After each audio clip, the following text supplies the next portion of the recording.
अगर मैं आपसे पूछूं कि आज इंडियन पॉलिटिकल स्फीयर में ऐसा कौन सा नेता है जो नरेंद्र मोदी का भी दोस्त है और राहुल गांधी का भी, जो ममता बनर्जी को अपनी दीदी मानता है और के स्टालिन, अरविंद केजरीवाल, कैप्टन अमरिंदर सिंह और सोनिया गांधी जैसे लीडर्स के साथ बहुत बड़े लेवल पर काम कर चुका है।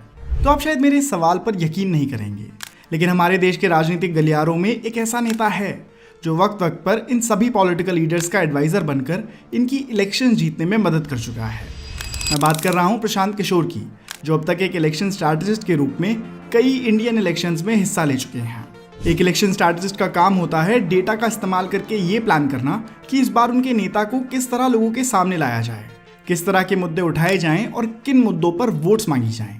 जो व्यक्ति इस सब प्लानिंग को सबसे बेहतर ढंग से कर पाता है उसी को इलेक्शन स्ट्रैटेजिस्ट कहते हैं। और इत्तेफाक से प्रशांत किशोर देश के सबसे अच्छे इलेक्शन स्ट्रैटेजिस्ट माने जाते हैं, जिन्होंने 2014 में नरेंद्र मोदी को लोकसभा चुनाव जीतने में मदद करी थी। तो आज के इस वीडियो में हम यही जानेंगे कि आखिर प्रशांत किशोर एक इलेक्शन स्ट्रैटेजिस्ट बने कैसे, और फिर कैसे नरेंद्र मोदी ने उन्हें अपने साथ काम करने के लिए अमेरिका से बुलाया, कैसे उन्होंने 2014 इलेक्शंस में मोदी के नाम को घर घर पहुंचाया, और फिर कैसे उनको एक वक्त पर मोदी से अपना रास्ता अलग करना पड़ा, और कैसे आज प्रशांत किशोर बिहार के ग्राउंड पर जाकर बिहार की फ्यूचर पॉलिटिकल डेस्टिनी को बदलने की तरफ मेहनत से काम कर रहे हैं। तो आइए let's unveil the story of the mastermind of Indian politics, Prashant किशोर।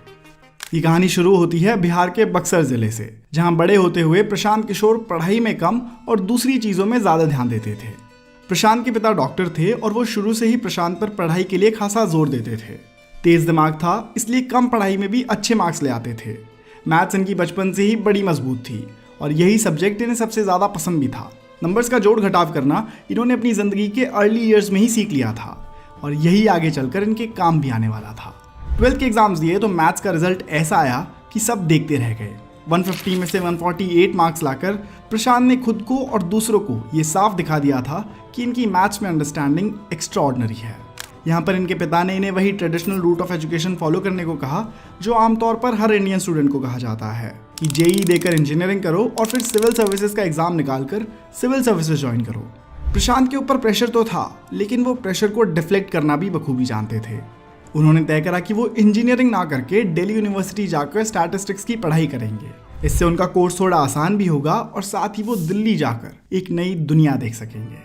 फिर प्रशांत किशोर दिल्ली आए, यूनिवर्सिटी में एडमिशन भी लिया, लेकिन फिर कुछ ही वक्त में जब उनकी तबीयत खराब हुई और उनका यहाँ इंटरेस्ट भी कहीं गायब होने लगा, तो यूनिवर्सिटी की पढ़ाई बीच में ही छोड़कर वापस बिहार चले गए।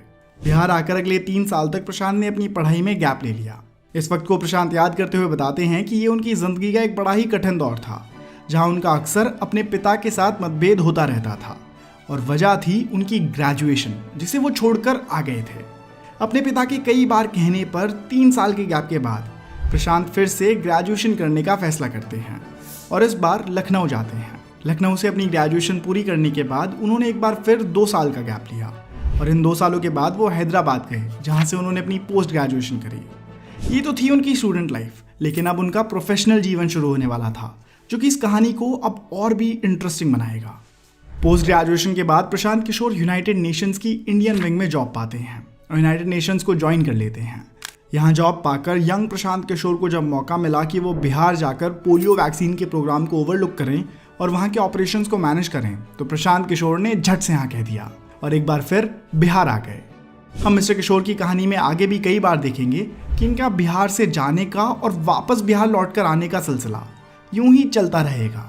बिहार आकर उन्होंने यूनाइटेड नेशंस के पब्लिक हेल्थ प्रोग्राम में काम करा, जहां इनकी मुलाकात इनकी फ्यूचर वाइफ जानवी दास से भी हुई, जो कि एक डॉक्टर थी और वहां मेडिकल प्रोग्राम में हिस्सा लेने आई थी। स्ट्रैटेजी और मैनेजमेंट में प्रशांत बहुत अच्छे थे, इसलिए सिर्फ 2 साल तक उनके बिहार में किए गए काम से उनके सीनियर्स इतने इम्प्रेस हुए कि उन्हें यूनाइटेड नेशंस के दिल्ली ऑफिस में काम करने के लिए बुला लिया। ये यूनाइटेड नेशंस का इंडिया कंट्री ऑफिस था और यहाँ आना किसी के भी लिए एक बहुत बड़ी उपलब्धि मानी जाती है। यहाँ पर भी अच्छा काम किया तो इनकी अगली पोस्टिंग हुई यूनाइटेड नेशंस हेडक्वार्टर्स में। यूएन हेडक्वार्टर्स में काम करने के लिए प्रशांत अपने परिवार सहित अमेरिका के न्यूयॉर्क शहर जाकर रहने लगे। यहाँ आकर प्रशांत किशोर की जिंदगी में पूरी तरह से स्टेबिलिटी आ गई थी। यहाँ उनकी फैमिली थी, वो अच्छे पैसे कमा रहे थे और साथ ही यूएन में एक डिप्लोमैट भी बन गए थे। एक आम नौजवान को भला इससे ज़्यादा और क्या ही चाहिए होगा, लेकिन प्रशांत किशोर का काम करने का तरीका कुछ अलग था। यूएसए में रहते हुए प्रशांत को फील होना शुरू हुआ कि कि उनकी ऑफिस जॉब अब उन्हें ज़्यादा एक्साइट नहीं कर रही और वो सेम जॉब से बोर होने लगे हैं। इसीलिए उन्होंने अपने सीनियर्स को कहा कि वो एक फील्ड जॉब करना चाहते हैं जहां वो ग्राउंड पर जाकर स्ट्रैटेजी और एग्जीक्यूशन पर काम कर सकें। इसी के चलते फिर उनकी डेस्क तक एक ऑफर पहुंचा। अब उन्हें अफ्रीका की एक वेस्टर्न कंट्री में जाना था और वहां ग्राउंड पर काम करना था। प्रशांत किशोर ने इस अपॉर्चुनिटी को भी हाँ कहा और अफ्रीका पहुंच गए। कुछ वक्त यहाँ काम करा और जब ये काम भी पूरा हो गया तब इन्होंने अपने भारत देश की गुजरात स्टेट पर मैल न्यूट्रिशन से जुड़ा एक रिसर्च पेपर लिखा। इस रिसर्च पेपर में इंडिया की सबसे डेवलप्ड स्टेट्स का क्रिटिसिज्म लिखा हुआ था कि किस तरह देश की सबसे डेवलप्ड स्टेट्स में भी मैल न्यूट्रिशन कंट्रोल नहीं हो पा रहा है। जब प्रशांत का ये पेपर पब्लिश हुआ तो स्वाभाविक सी बात थी कि गुजरात के कुछ लोगों ने भी ये पेपर पढ़ा और यहीं पर प्रशांत किशोर की लाइफ स्टोरी का सबसे बड़ा ट्विस्ट आने वाला था। इनका लिखा हुआ ये पेपर उस वक्त के गुजरात के चीफ मिनिस्टर नरेंद्र मोदी पढ़ते हैं और जिस तरह से ये पेपर लिखा हुआ था उससे प्रभावित होकर इस रिसर्च पेपर के राइटर की खोज करते हैं। यहीं से नरेंद्र मोदी और प्रशांत किशोर के बीच की बातचीत की शुरुआत होती है। मोदी प्रशांत किशोर से कहते हैं कि भाई अगर आप वाकई में बदलाव लाने की सोच रखते हैं तो शिकायत क्यों करते हो, मैं आपको गुजरात में आकर काम करने के लिए इन्वाइट करता हूँ, आप आइए और गुजरात में आकर ग्राउंड पर काम कीजिए। यहीं पर प्रशांत किशोर जो अब तक एक वेल सेटल जिंदगी जी रहे थे, यूएन के डिप्लोमैट बन गए थे, वो अपनी जिंदगी की सबसे लंबी लीप ऑफ फेथ लेने वाले थे। यहाँ उनके पास दो चॉइसेस थी, या तो वो यूएन में रहकर ही अपनी वेल सेटल जिंदगी को एंजॉय कर सकते थे और आने वाले वक्त को अमेरिका में गुजार सकते थे, या फिर वापस भारत आकर भारत की ग्रोथ में कॉन्ट्रीब्यूट कर सकते थे। और अब जब उन्हें एक स्टेट के चीफ मिनिस्टर की तरफ से काम करने का इन्विटेशन आया तो प्रशांत किशोर ने अपने देश को चुना और अपनी नौकरी छोड़कर गुजरात आ गए। ये साल 2011 की बात है जब नरेंद्र मोदी पहली बार प्रशांत किशोर से मिले और धीरे धीरे दोनों ने फ्यूचर पॉलिसीज और इलेक्टोरल पॉलिटिक्स को डिस्कस करना शुरू करा। अगले ही साल 2012 में गुजरात इलेक्शंस होने वाले थे, तो सबसे पहले प्रशांत किशोर ने इसी प्रोजेक्ट पर काम करना शुरू करा। प्रशांत ने मोदी की कई तरह से मदद करी। सबसे पहले तो उन्होंने मोदी को सोशल मीडिया की रीच का पोटेंशियल समझाया और उन्हें फेसबुक और यूट्यूब को यूज करके अपनी बात आगे रखने की सलाह दी। साथ ही नरेंद्र मोदी की कुछ स्पीचेस भी ड्राफ्ट करने का काम करा।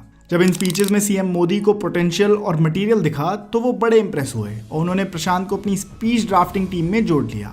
ऐसा कर करके प्रशांत ने नरेंद्र मोदी से रिस्पेक्ट और ट्रस्ट जीतनी शुरू करी और कुछ ही समय की बात थी कि दोनों की अंडरस्टैंडिंग इतनी बढ़ गई कि 2012 के गुजरात इलेक्शंस के लिए प्रशांत किशोर नरेंद्र मोदी के लिए ऑफिशियली एक इलेक्शन स्ट्रैटेजिस्ट बन गए। प्रशांत किशोर यहाँ से अपनी जिंदगी का एक नया चैप्टर शुरू करने वाले थे, इलेक्शन स्ट्रैटेजिस्ट। ये टैग प्रशांत किशोर के नाम से हमेशा के लिए जुड़ने वाला था। ये रोल पॉलिटिकल पार्टीज में इसके पहले नॉन एग्जिस्टेंट था और अब जो इलेक्शंस में होने वाला था ऐसा इंडियन पॉलिटिक्स में पहले कभी नहीं देखा गया था। प्रशांत किशोर का पॉलिटिकल जगत में आगाज इतनी तेज होने वाला था कि आज एक दशक बाद इन्हें भारतीय पॉलिटिक्स का चाणक्य भी कहा जाता है। ये गुजरात इलेक्शंस ऐसे पहले इलेक्शंस थे जिनमें प्रशांत किशोर ने इलेक्शन स्ट्रैटेजिस्ट की भूमिका निभाई और नरेंद्र मोदी को एक बार फिर गुजरात का चीफ मिनिस्टर बनाने में मदद करी। प्रशांत के इनोवेटिव आइडियाज और प्लान से इंप्रेस होकर मोदी ने 2014 लोकसभा इलेक्शंस के लिए इन्हें अपनी टीम में जोड़ लिया। अब मिशन था नरेंद्र मोदी को देश का प्रधानमंत्री बनवाना और इसके लिए जरूरत थी कि अब तक जहां वो गुजरात के लीडर के तौर पर जाने जाते थे, अब उनका लोगों के सामने ऐसा प्रोजेक्शन होना था कि देश भर से लोग उन्हें एक नेशनल लीडर के तौर पर देखने लगे। ये कैंपेन कई महीने चला और इसमें प्रशांत ने कई तरीकों से कंट्रीब्यूट करा। 2012 तक मीडिया में नरेंद्र मोदी की छवि भी बहुत खराब थी और कोई भी उन्हें इंटरव्यूज नहीं देना चाहता था। इस प्रॉब्लम को टैकल करने में भी प्रशांत ने उनकी मदद करी और ऐसी स्ट्रैटेजी बनाई कि देश भर से नरेंद्र मोदी को एक्सेप्टेंस मिलनी शुरू हो गई। सबसे पहले तो उन्होंने सोशल मीडिया के इस्तेमाल को और बढ़ चढ़ कर यूज करने की सलाह दी, जिसके बाद ही नरेंद्र मोदी के यूट्यूब और फेसबुक पर वीकली अपलोड शुरू हुए, जहां उनकी स्पीचेस अब डायरेक्टली यूट्यूब के जरिए लोगों तक पहुंच रही थी। इसके साथ ही 2013 में प्रशांत किशोर ने अपने दूसरे को फाउंडर्स के साथ मिलकर सिटीजन्स फॉर अकाउंटेबल गवर्नेंस की शुरुआत करी, जिसमें कि एक आम आदमी भी आगे आकर पॉलिटिक्स में हिस्सा ले सकता था और इससे पॉलिटिकल पार्टिसिपेशन बढ़ने लगी।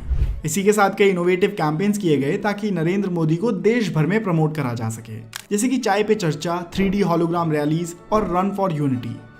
2014 में लोकसभा चुनाव होते हैं, बीजेपी को बड़ी जीत मिलती है और नरेंद्र मोदी देश के प्राइम मिनिस्टर बनते हैं। इसी के साथ प्रशांत किशोर अपने मिशन में सक्सेसफुल साबित हुए और उनका ये सबसे बड़ा प्रोजेक्ट अब फिनिश हुआ।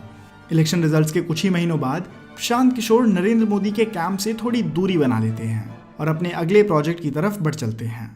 यहाँ उनकी सेपरेशन की वजह उन्होंने ये बताई कि इलेक्शन के पहले प्रशांत किशोर ने भारतीय ब्यूरोक्रेसी में लेटरल एंट्री लाने की बात करी थी और मोदी जी ने इस बात से एग्री भी किया था, लेकिन पीएम बनने के तुरंत बाद क्योंकि कई सारे प्रोजेक्ट्स पर काम हो रहा था तो लेटरल एंट्री के मुद्दे पर पीएम मोदी थोड़े हेजिटेंट दिखे और इसी बात को संकेत समझ प्रशांत किशोर ने तय करा कि अब उन्हें अपने अगले प्रोजेक्ट की तरफ रुख कर लेना चाहिए। 2014 के नवंबर महीने में फिर प्रशांत किशोर नीतीश कुमार से मिलते हैं और यहाँ पहली मुलाकात से ही दोनों की अंडरस्टैंडिंग सही बैठ जाती है, जहाँ से फिर नीतीश कुमार प्रशांत को अपने कैंप में आने के लिए इनवाइट करते हैं और फिर यहीं से प्रशांत एक बार फिर अपना रुख बिहार की तरफ करते हैं और 2015 के बिहार इलेक्शंस में नीतीश कुमार के लिए इलेक्शन स्ट्रैटेजिस्ट बनने का काम करते हैं। प्रशांत किशोर की ग्राउंड की समझ और इलेक्शंस की समझ इतनी ज़्यादा थी कि उन्होंने नीतीश कुमार को ये इलेक्शन जीतने में मदद करी और फिर नीतीश कुमार ने सीएम बनने के बाद प्रशांत किशोर को advisor for planning and program implementation बना दिया। इस पोजीशन पर आकर अब प्रशांत किशोर पहली बार किसी सरकार में रहकर काम कर रहे थे। यहाँ रहकर उन्होंने बिहार की राजनीति को और गहरे ढंग से समझा। उनको समझ आया कि कैसे एक आइडिया और इम्प्लीमेंटेशन के बीच कई लेयर्स होती हैं और कोई भी पॉलिसी डिसीजन लेने पर कितने डाइवर्स तरह के रिस्पॉन्स लोगों से मिलते हैं। अगले 2 सालों तक बिहार में ही काम करा और फिर वो अपने अगले इलेक्शन स्ट्रैटेजी के प्रोजेक्ट पर चले गए। अगले कुछ सालों में कैप्टन अमरिंदर सिंह, जगन मोहन रेड्डी, अरविंद केजरीवाल, ममता बनर्जी और एमके स्टालिन के साथ प्रशांत किशोर ने एक इलेक्शन स्ट्रैटेजिस्ट के रूप में काम करा और इन सभी पॉलिटिशियंस को इनके स्टेट इलेक्शंस में जीत दिलाने में मदद करी। इन सभी प्रोजेक्ट से प्रशांत ने करोड़ों रुपयों की संपत्ति कमा ली थी और अब वो अपनी जिंदगी के अगले चैप्टर में जाना चाहते थे। 2021 के तमिलनाडु इलेक्शंस के बाद प्रशांत किशोर ने ये अनाउंस करा कि अब वो एक इलेक्शन स्ट्रैटेजिस्ट का काम क्विट कर रहे हैं। 2011 से 2021 तक प्रशांत किशोर इंडिया में रहे, अलग अलग स्टेट्स में पॉलिटिक्स की हाईएस्ट लेवल पर ऑपरेशंस देखे, जगह जगह जाकर लोगों की समस्याएं सुनी और उन्हें समझने की कोशिश करी। जब वो पॉलिटिशियंस की इलेक्शन जीतने में मदद करते थे तो वो पाते थे कि जितना काम इलेक्शन के वक्त होता है वही नेता जिसे उन्होंने जिताने में मदद करी है वो बाद में कंप्लेसेंट हो जाता है और ग्राउंड पर ज़्यादा कोई बदलाव नहीं आता। और इलेक्शंस में अक्सर नेता तो जीत जाता है लेकिन इस सब के बीच हार जाती है जनता, जहाँ साल दर साल उन्हें सिर्फ झूठे वादे मिलते हैं। और ये समस्या प्रशांत किशोर की होम स्टेट बिहार में तो और ज़्यादा गंभीर है। बिहार आज देश का सबसे पिछड़ा राज्य माना जाता है। बिहार आज डेवलपमेंट के मैट्रिक्स पर सबसे पिछड़ा राज्य है और पिछले कितने ही दशकों से यहाँ के नेताओं ने यहाँ की पब्लिक को लूट कर अपनी जेबें भरी हैं और इंफ्रास्ट्रक्चर के मायनों में यहाँ कोई काम नहीं हुआ है। जब प्रशांत किशोर को ये प्रॉब्लम बिल्कुल करीब से दिखी तो उन्होंने तय करा कि वो खुद ही इसका जिम्मा उठाएंगे और अपनी आगे की पूरी जिंदगी बिहार को आगे बढ़ाने की तरफ डेडिकेट कर देंगे। यहीं से इन्होंने जन स्वराज की शुरुआत करी जो आगे चलकर बिहार की एक पॉलिटिकल पार्टी बनेगी। अभी प्रशांत किशोर बिहार की पदयात्रा पर हैं जहां वो गांव-गांव जाकर अपना मैसेज लोगों तक पहुंचा रहे हैं और उन्हें उनकी वोट की इंपॉर्टेंस को लेकर जागरूक कर रहे हैं। आज बिहार का नौजवान रोजगार ढूंढने के लिए दूसरे स्टेट्स में जाकर काम करता है, जिससे बिहार के गांवों में नौजवानों की संख्या काफ़ी कम है और उनका परिवार पीछे छूट गया है। इसी बिहार के टैलेंट को बिहार में वापस लाने की तरफ और बिहार की ग्रोथ स्टोरी से जोड़ने के प्रयास में प्रशांत किशोर लगे हुए हैं। हमें पूरी उम्मीद है कि अगर प्रशांत किशोर के पास बिहार में पॉलिटिकल पावर आएगी तो वो ज़रूरी बिहार के ऊपर से पिछड़े हुए राज्य के टैग को हटा देंगे। आपका प्रशांत किशोर के ऊपर क्या ओपिनियन है हमें कमेंट्स में ज़रूर बताइएगा। और अगर आप ऐसी वीडियो पहली बार देख रहे हैं और ऐसी और वीडियोस देखना चाहते हैं तो दोस्तों इस चैनल को सब्सक्राइब कर लीजिए क्योंकि मैं आपके लिए ऐसी वीडियोस लाता रहूँगा। धन्यवाद।